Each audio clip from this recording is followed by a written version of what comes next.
係短打，我哋諗起乜就講乜，無論天南地北，乜鬼嘢都攞嚟噏一噏。話題冇定，主持人冇定，嘉賓冇定，幾時出街都係冇定。總之無定向風就係堅係短打。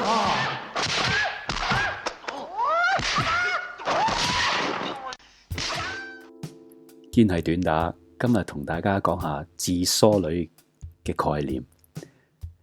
自梳女呢個源自中國特定地區文化現象，反映咗女性喺歷史嘅長河入邊點樣去過佢哋獨立嘅生活，同埋挑戰傳統嘅婚姻概念。自梳女係一類選擇終身不婚、保持獨立生活嘅女性。佢哋嘅選擇既係對婚姻制度嘅挑戰，亦都係象徵住女性喺社會變遷中嘅自主精神。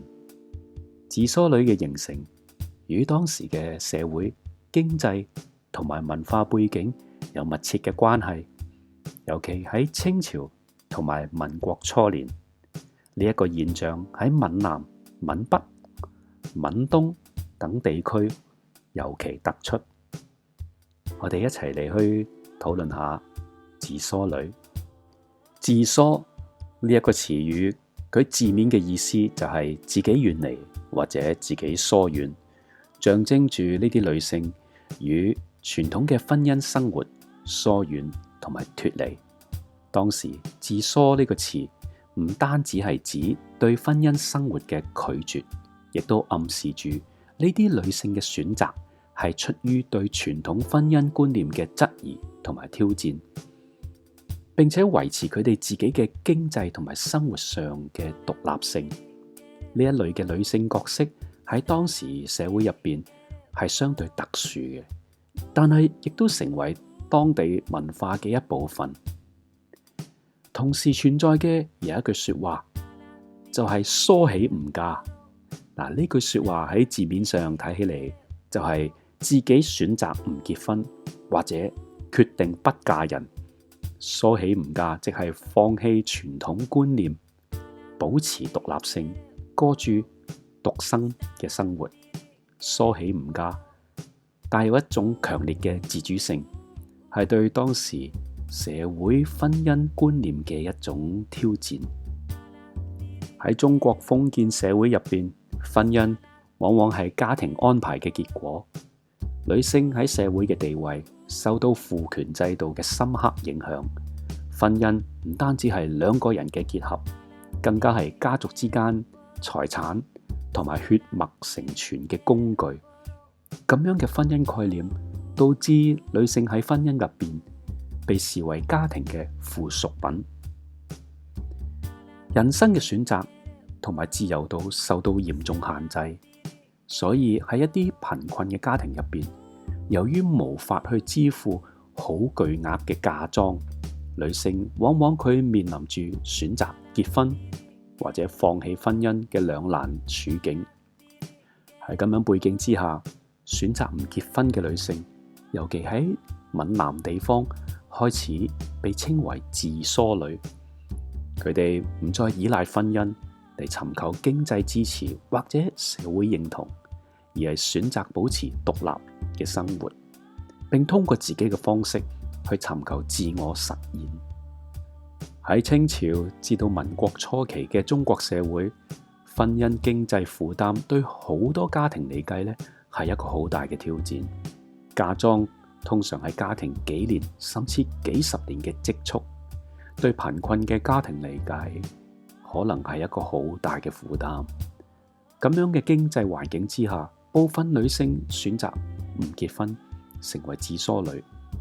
嗱，佢哋嘅選擇反映咗對傳統婚姻觀念嘅反叛，但係亦都凸顯咗當時女性喺經濟壓力之下嗰種無奈同埋堅持。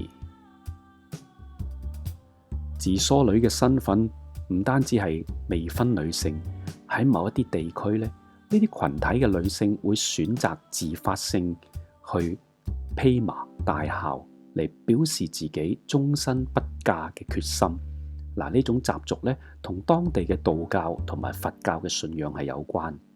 道教強調修身養性，而佛教提出出家修行，令到呢一啲女性將不結婚視為神靈嘅奉獻，作為一種自我修養嘅方式。呢啲女性嘅選擇以不結婚嚟對抗家庭嘅命運，並通過呢一種方式達到自我生活嘅掌控。喺某一啲社會入邊，自梳女因此被視為堅強、獨立嘅象徵。佢哋選擇被認為係對社會傳統嘅一種質疑，反而喺社區入邊獲得尊重。自梳女嘅身份唔係邊緣化嘅，而係喺呢一個文化背景之下，佢實現咗自我嘅實現同埋自我嘅價值。當時自梳女嘅形象喺中國文化中佔據咗重要嘅位置，尤其喺文學同埋藝術入邊，佢哋嘅故事經常都出現。自梳女被視為反叛、獨立、自我追求嘅象徵。呢啲特質喺當代文學同埋電影依然被賦予強烈嘅象徵性意義。自梳女嘅形象喺某啲地方甚至成為文化嘅象徵之一，持續影響幾代嘅女性自我認知同埋嘅價值觀。自梳女最突出嘅特點之一就係經濟自主，佢哋通常會選擇一份穩定嘅職業，並通過自己嘅努力獲得穩定嘅收入。呢啲女性可能從事教師、護士、商業、專業等等。呢啲職業唔單止為佢哋帶嚟財政獨立，亦都提高咗佢哋喺社會嘅地位同埋自信。自梳女能夠喺物質上唔依賴他人，從而自由地對生活作出決定。隨住時代嘅變遷，自梳女呢一個角色慢慢就去消失。現代社會嘅發展為女性提高咗更多選擇同埋自由度，女性喺社會嘅地位逐漸提升，婚姻觀念亦都發生咗一個好大嘅變化。現代女性唔再需要選擇唔結婚嚟去表達獨立性，咁樣嘅選擇逐漸成為過去嘅象徵。